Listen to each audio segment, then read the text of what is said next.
Previously, I visited Jessica the Hippo, a living example of how humans and wildlife can share the same world. But her story is only one part of Hoedspruit's conservation mission. Now, it's time to meet the animals fighting for survival and the people giving them a future. My name's Nicholas Daines. I make my living as a stuntman in the movies, facing monsters and imagined danger every day. But here's what you don't know. I'm not just a stuntman. I use these skills to explore the wildest places on Earth to find the real creatures that inspire the legends. There are 3 African lions right below me. The monsters we fear, the beasts we love, they all come from nature, and I'm on a mission to show you the real animals behind the fantasy. Out here, the stories aren't scripted, and the creatures are real. Hello, it's nice of you to join us. In this series, I travel across the planet to uncover the places where humans and wildlife coexist. Not in theory, but in practice.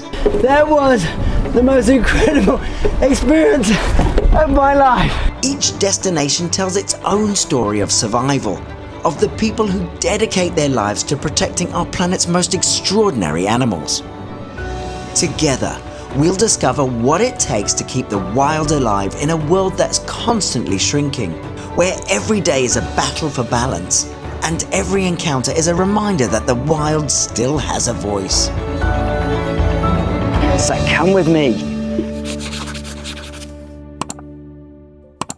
Jessica's story is just one chapter in Hoedspruit's conservation efforts.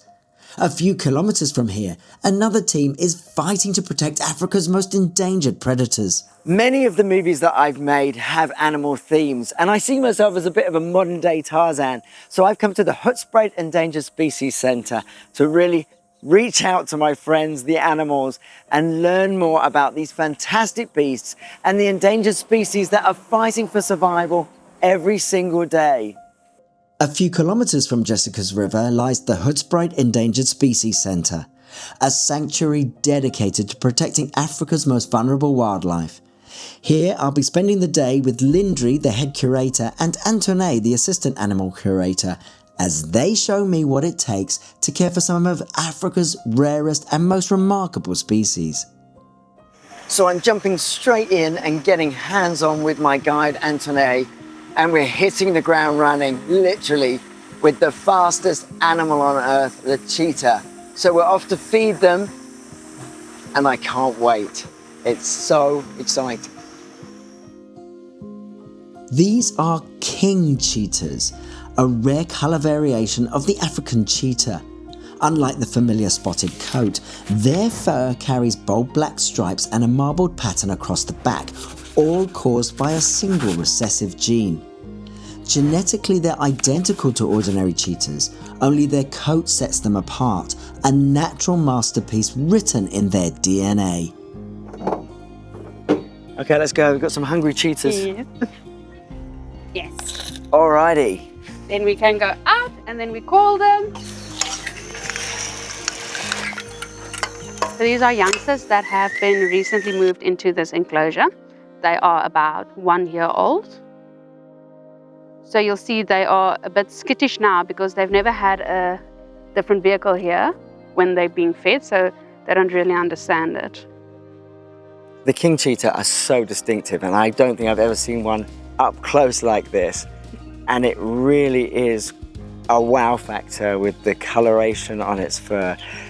Are they more endangered than the normal cheetah? It's much more endangered than your normal cheetah. Their numbers are very, very low, and you don't really see them in the wild. Such a shame. King cheetahs are rarely seen in the wild because their unique pattern only appears when 2 carriers of the same recessive gene breed, a genetic coincidence that happens maybe once in several generations. With wild cheetah numbers declining and territories shrinking, the odds of that pairing are now even slimmer, making each king cheetah a living reminder of how fragile diversity can be. The Hoedspruit Endangered Species Centre is home to more than 40 cheetahs, including several king cheetahs and orphaned cubs. Every month, these predators go through close to a ton of meat. That's around 1,000 kilograms of food carefully prepared and distributed by the keepers. I'm a dab hand. Some of the cheetahs here form part of a specialized breeding program helping to strengthen the species' fragile genetics. Others, especially those raised from a young age, are slowly rewilded and released into protected reserves, while a few, too dependent on human care, remain here permanently as ambassadors for conservation. Oh my gosh. That is insane. I have never heard a cheetah make those noises before. So, folks, that's what one sounds like. But the name of this king cheetah is very special. Tell me about that. So her name is Sebeka. Our owner and founder, Mrs. Rode, the very first cheetah cub that she received from her father as a 6-year-old girl, she named Sebeka, so it's quite a legacy name actually. So every now and then we get a very special cheetah, and that carries on to be the next Sebeka of the generation. And is her purring a sign of she's so relaxed, she's actually happy to see us? She is very happy, and you have her food, so she's especially happy to see you. Well, I'm very happy to do it.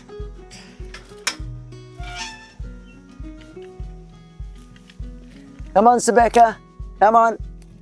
Come get your food. I could never get sick of this.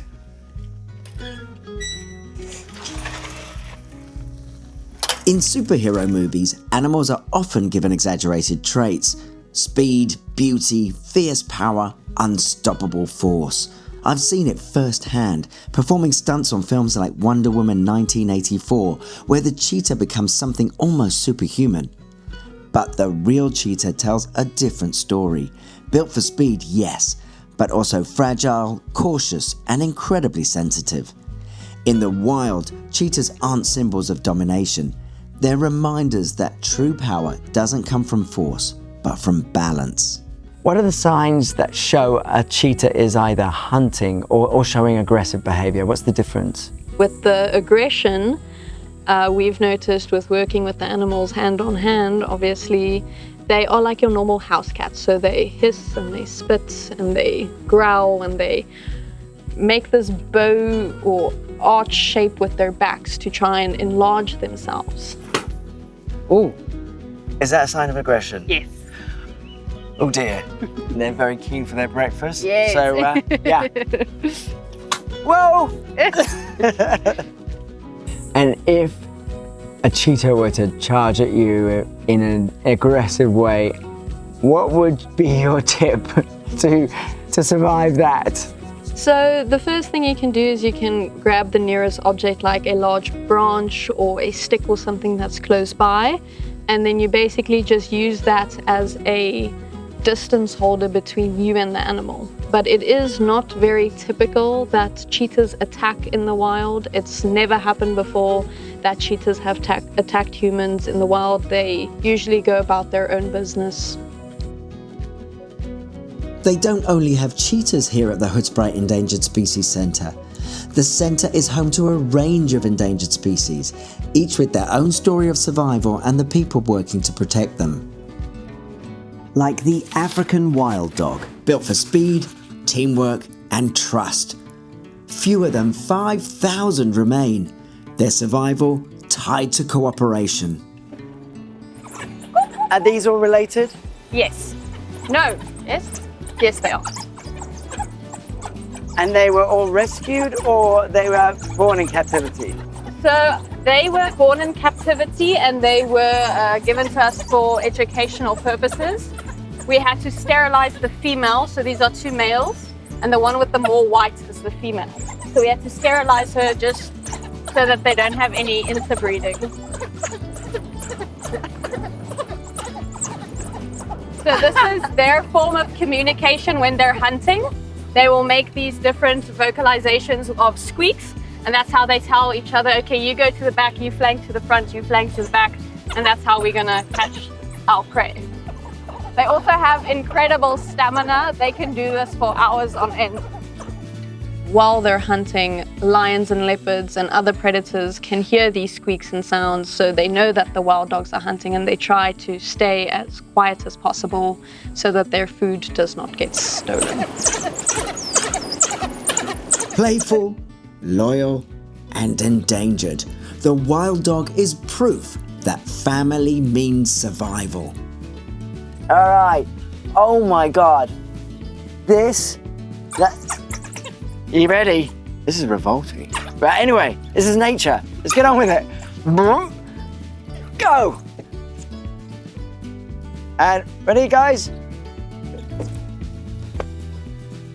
Even from a observation point of view, to see wild dogs tear a piece of meat apart, you don't get to see that every day, right?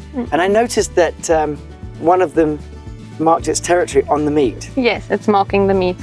It's basically just to kill the scent of the meat so that other predators do not smell that they are busy feeding, that they rather smell urine, and that they rather turn away because they can smell, okay, this is wild dog territory, so we will carry on. So they get their kill all to themselves, essentially, and then they don't get disturbed. Yes.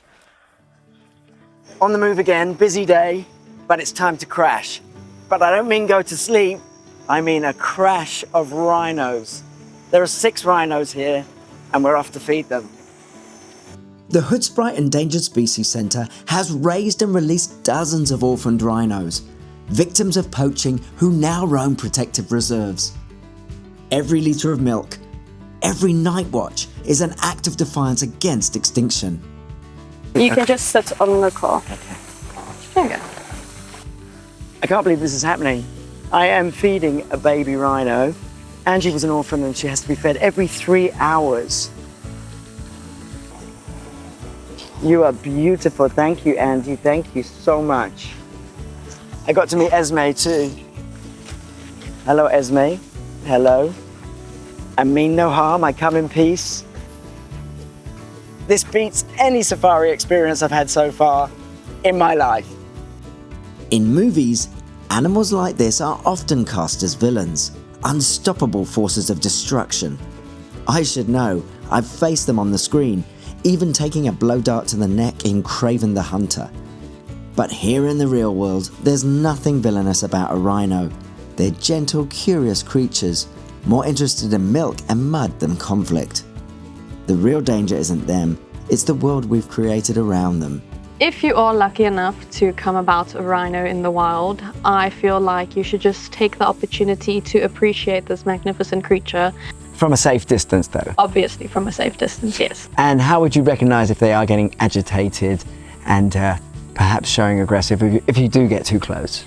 So with your white rhinos, they will typically, if they get a bit nervous, they will tend to move away. They won't generally charge a car if they don't have to, because obviously it puts them in a vulnerable state and exposed and could possibly get hurt, so they would rather just move off and go graze somewhere else. With your black rhinos, they are a bit more aggressive, but they do give warning signs of huffing and puffing and stomping the feet more or less, so you would obviously see the warning signs.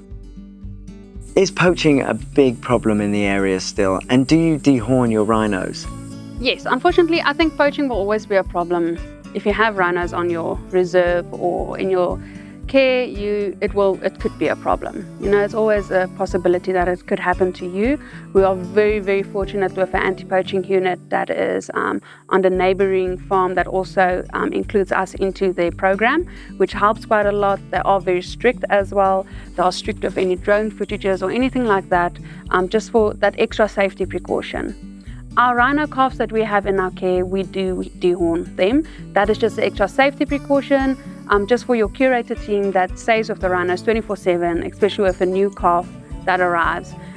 We are very strict with that to make sure that we dehorn them to keep the safety of not just the rhino, but also our handlers and everyone that are part of them.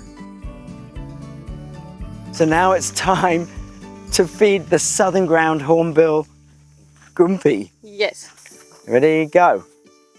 No, he's presenting it now. He's He loves the camera, actually. So he's a male, and how do you tell the difference between the male and the females? So as you can see, this wattle, it's a nice red coloration.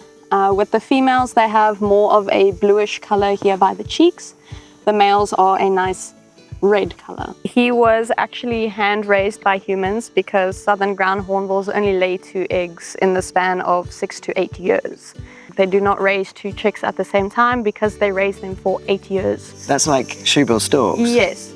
So Gumpy here, where he came from, is the Mabula Hornbill project. So he was a secondary egg, and they actually brought him to us because we wanted to start our own breeding program with him. So we actually used to have a female for Gumpy here. So they are monogamous birds. They basically breed for life. And then one morning when we came here, him and his female were together for about 10 years. So what they do is they have this gift-giving ritual. So this is what Gumpy is doing. He is presenting you with a gift because he wants to be married to you. So it's basically like a man giving his girlfriend a ring through that whole ritual. He got his wife. They were together for 10 years, but they couldn't lay any eggs, unfortunately. So one morning when we got here, Gumpy decided to actually kill his wife. Oh. Yes, quite a sad. Now, I make movies like Fantastic Beasts and Where to Find Them, but I have definitely found a fantastic beast. This beats anything in the movies. Another animal that's made its mark in the movies is the vulture. From survival films like Fall and Alpha to classics like The Jungle Book, always the patient observer circling overhead. They might not be graceful, but vultures are nature's sanitation squad. Without them, carcasses rot, disease spreads and ecosystems collapse.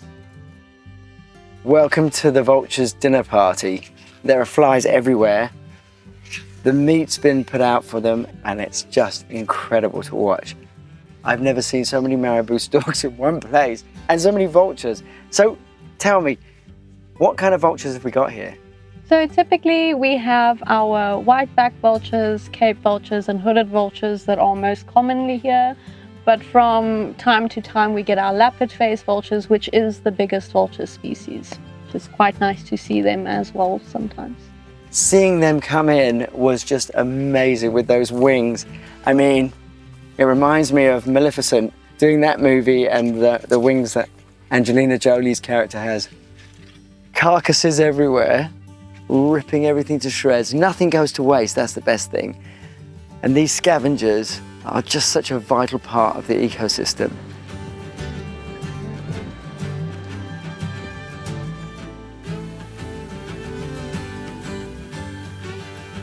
So how was HESC set up in the first place? How was it founded and when did it come about? How did it come about? Well, in 1990, it was founded and opened by the owner, Mrs. Lindri, alongside her husband.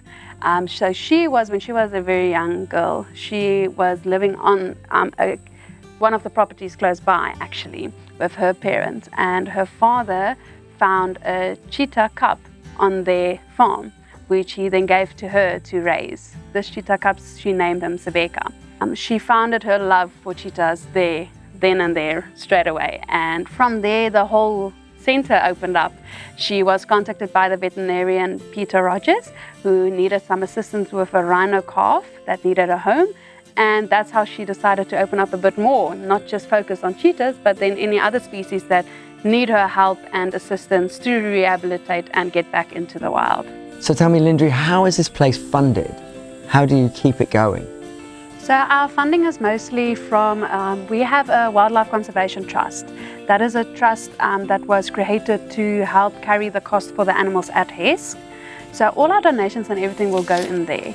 Donations will come in from anyone that's open to make donations. We have our cheetah adoptions that is up, as well as our rhino adoptions, where you can adopt one of these animals. You can give them a name from your side, especially the cheetahs, and then we will send you updates. All that cost goes into the cheetahs' treatments for the year, as well as the feeding costs and everything, and that helps us a little bit from that side.